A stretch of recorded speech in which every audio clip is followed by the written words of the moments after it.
New York state বিএনপির উদ্যোগে শহীদ president Ziaur রহমানের শাহাদত বার্ষিকী উদযাপন হবে।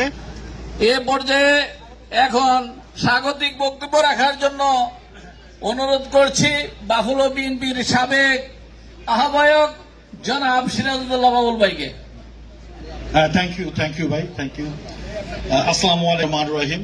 স্বাধীনতার মহান ঘোষক, বহুদলীয় গণতন্ত্রের প্রবক্তা, আধুনিক বাংলাদেশে স্থপিত শহীদ জিয়াউর রহমানের বীরত্তম 46তম শাহাদতবার্ষিকী উপলক্ষে আজ আপনারা যে যেখান থেকে দূর দূরান্ত থেকে সেখানে হাজির হয়েছেন, সবাইকে আমার সালাম। আসসালামু আলাইকুম রহমতুল্লাহ বারাকাতুহু।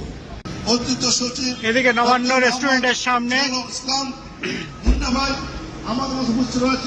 আপনারা দেখছেন যে অনেক জায়নামাজ বিতরণ হবে এবং খাদ্য বিতরণ হবে। আমি মুন্না ভাইকে একটু